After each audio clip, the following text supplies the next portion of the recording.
If your hamstring rehab looks like rest and a little bit of stretching and then getting back into sports once you feel better again, then you're doing it wrong. This is by far the best way to get a recurring hamstring injury, and in today's video, I'm going to show you exactly how I progress athlete return to running programs, particularly with an emphasis on that high speed running after a hamstring strain. I'm going to show you phase by phase what we're going to be doing. I'm going to put it in a free PDF that you can either download in the description or in the first comment below. This is only going to be the return to running progression. The gym progressions themselves are in a separate video, which I'll also link in the description below. So with my background as a physio and in strength and conditioning, I've dealt with a lot of athletes who have torn hamstrings, and most of them have made a successful rehab. And in this video, I'm going to show you today the return to running progression that we're looking for. And I'm going to guide you through that with the best evidence that we have available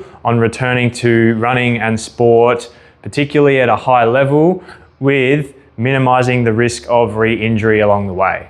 Now, the biggest issue I see with athletes, particularly those who are not at the pro level and don't have all the hand holding that the pros get from doctors and rehab staff, you're going to usually be in the dark and not have a clear direction on where to go with your running progressions, going from injured to full return to sport again. And often, in my experience with what I've seen people do, is that they'll get injured, they'll just rest, then they'll maybe do a little bit of stretching, then they'll just try and return back to sport once they feel better again. And this is by far the best way to get re-injured.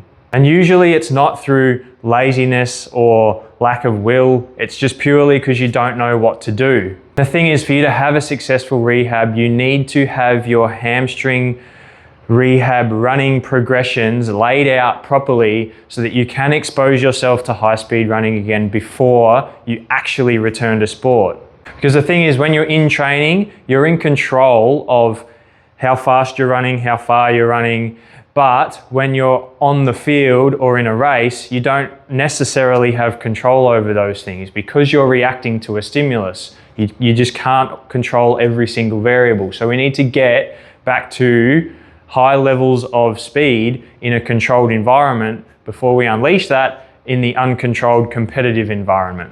All of these phases are guided by being able to tick boxes and return at higher levels of intensity during each phase. These are not just being able to complete a certain distance at a certain time and just whether or not you feel good. You need to be able to actually check boxes along the way.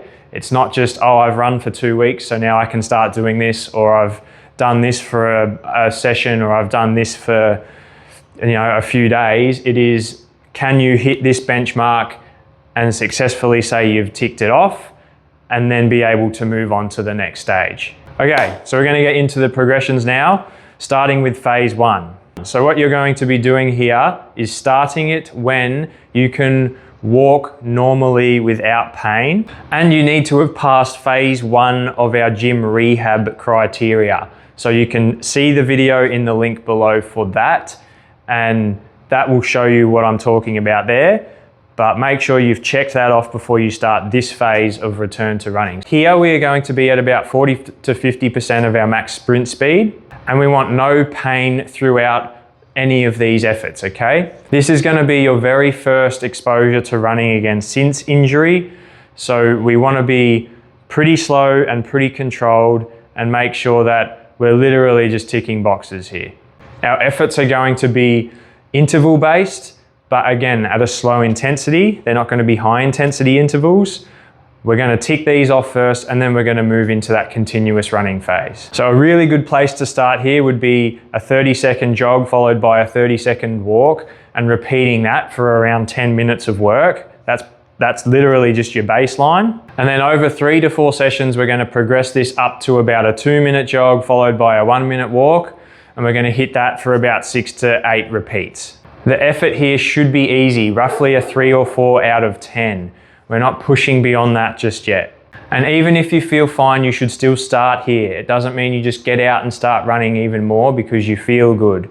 Because as I've said in previous videos, tissue tolerance is not the same as how you feel. They're two separate things. So make sure you're ticking these boxes before you move on. Also make sure you're monitoring your pain during a session, your pain after a session, and your pain 24 hours post as well, because these can all tell us important information. So once you've done this, progression into phase 2 should have seen you tick off 3 to 4 of these interval-based running sessions. Welcome to phase 2. You are going to start this phase once you have ticked off phase 1 without any symptoms 24 hours post, and you have no actual palpable or touchable tenderness in the hamstring around that injury site. In this phase, we're going to be at about 50 to 60% of our maximum sprint speed. Our efforts are going to start to be continuous, and we want no pain during any of these running efforts. And once you can tick off 2 to 3 sessions of this, then we can move on to phase 3. So we're going to start at a 10 to 15 minute continuous jog. This jog should be at about a conversational pace, so holding a chat with someone at 12 to 15 word sentences, somewhere around there. And then we're going to build that over 2 to 3 sessions up to about 20 minutes. Our speed is going to stay consistent here, and we're going to build this up in terms of volume. We're not just looking to push the intensity just yet. We're reconditioning our hamstring to just basic running volume.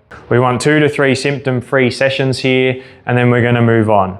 Again, you still need to tick these off. We're trying to be smart with our programming here. We are not just trying to rush through. Phase 3 now. You're going to start this phase when you can tick off 20 minutes of continuous running, and you're going to have no pain doing that. And that's pain both during and 24 hours afterwards. In this phase, we're moving up to 65 to 75% of our maximum sprint speed. These efforts are going to start to feel comfortably hard in around that tempo or threshold pace zone, and we don't want any pain during any of these. This is where the higher intensity work starts. You should be able to speak in short sentences, but you're probably not going to be able to hold a full conversation like our previous phase. Now, because intensity is starting to increase, we want to try and start exposing our hamstring to some specific warm-up drills, and these are things like the A skips and B skips, the running dribbles, those sorts of running drills. And we can also start to introduce a few more plyometrics that can expose us to high intensity efforts without putting a ton of load on that hamstring first up. But make sure we're keeping these controlled and as part of a good warm-up. So spend a good 3 to 7 to 10 minutes doing this before we start getting into the actual tempo running work. Phase 4, you can start this phase when you are symptom-free at tempo pace and have ticked off 2 to 4 sessions of that. And then you also want your hamstring strength to be within 10% from the injured to the uninjured side. In this phase, we're going to start exposing ourselves to the higher traditional high-speed running percentages. So we're looking for 75 to 90% of a max sprint speed, and our efforts are going to be around 20 to 40 meters in length. So they're quite short. And we also want to start looking at getting a full recovery in between reps. So this is less about conditioning and not even a cardiovascular conditioning component, and more about the specific loading that the hamstring needs to adapt to and getting it conditioned to that, so to speak, rather than just a full body cardiovascular workout. Our recovery between efforts should be full, and I want to emphasize that. So if you're doing a 40-meter effort, you make sure you're walking back, taking your time, make sure you're feeling good again before you go into that next effort. You don't want to be feeling really fatigued and like things are just burnt to a crisp through the legs, because that's not the aim here. This is also the phase where you're going to start to feel nervous about a potential hammy pull again, because you're starting to expose yourself to those speeds where the hammies do get a little bit at risk. Now, you do want to make sure you complete this phase properly, because if you don't, you are leaving yourself at even more risk than if you were to just get through it and tick that box. Don't be one of those people who just skimp out because they're scared of pulling a hammy. Get through it, make sure that you expose yourself slowly to higher levels of speed. We're looking for about 6 to 8 reps of 30 to 40 meter accelerations. You should start at about 75% of your max speed and then work on building up to 90% over time, okay? So I don't want you to start off at 75, do your first rep, have that feel good and then just go straight to 90% and do your next 6 reps at 90%. That's not what we're looking for. You want to just gradually step load your way up there. If you don't hit 90% in your first session, that is completely fine. You might even only get to 75, 80%. You might even just stay at 75 for every single rep. That is completely fine. We're not just building tissue tolerance in the hammies here, we're building confidence as well. So we want to make sure that we slowly, gradually expose ourselves to that 90%. But what we do want to do is try and at least tick off 2 sessions hitting some reps at 90% before we move on to that next phase. The other thing you need to do is make sure you can quantify the difference between 75 and 90%. 75 should feel like it's a fast run, but you've still got plenty in the tank. But 90% should almost feel like you're racing against someone, but holding a little bit back as well. So make sure you distinguish between what they feel like, because if you don't think about it, they could end up just being very similar in terms of actual speed versus what you think you're doing. Again, make sure you warm up properly first with those running drills and some plyos, and then get 3 to 4 of these sessions done, get at least a couple of sessions done, hitting 90% of your top speed, then we can move on to that 5th phase. So this is the 5th phase where you're going to be hitting maximum speed, and this is full return to sport performance type stuff.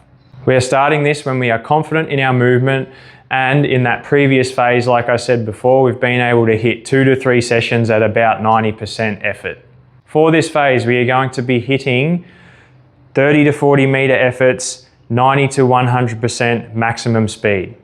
We want full recovery between reps again, and we don't want any pain during or afterwards. So overall, this phase is going to look similar to the last one, but the intensity is just going to take another jump, and the volume of efforts we do will probably come down a little bit. So we're looking at about 4 to 6 efforts total here of 90 to 100% sprint speed. In this phase, make sure we are not using up some of that distance as just our acceleration. So you're not starting at the cone and finishing at 40 meters away and then slowly building up over 20 meters to get there. You want to run your way in, start hitting your top speed once you get to that first cone. Then when you get to that 30 to 40 meter cone, you've held that sprint speed for that entire distance. It's not a slow build up and then a slow down, because then you're only hitting your top speed, if you're lucky to get there, for maybe 5 or 10 meters at the most. We want that full 30 to 40 meters exposed. Once you complete 2 to 3 sessions of this and you have no pain during or afterwards, then you've earned that right to return to sport and be able to compete again. And make sure between sessions you're having at least a couple of days recovery in between, because now that intensity is getting right up there, you're going to need longer recovery. So don't go out and do max sprints today and then go out and do it again tomorrow and then do it again the next day and say, oh yeah, I'm good to go. Because if you do that, you'll be lucky to get through it in the first place, A, from a fatigue standpoint, but B, from also an injury standpoint. Remember, you're coming off a hamstring strain, so make sure you gradually work your way back into it with not only the appropriate stimulus, but also the appropriate recovery in between each session. And now you've completed this, you must make sure you stay in a maintenance phase where you're at least exposing yourself to high speed running, like preferably weekly, but you could probably get away with fortnightly in, say, an off-season phase. Weekly would probably be better though. And make sure you're also exposing your hamstrings in the gym to what I've spoken about in that previous video with the lengthened strength work, where you're lengthening the hamstring with high eccentric loading. But again, I've linked that video below, so make sure you go and watch that with how to do the strength work in the gym. So that's our full phase 1 to 5 return to running program. Make sure that you tick off each criteria in each phase before you progress. It's not just about going for a bit of a run, feeling good, and then deciding that you're going to move on to the next one. You need to be objective with ticking off each box in each phase.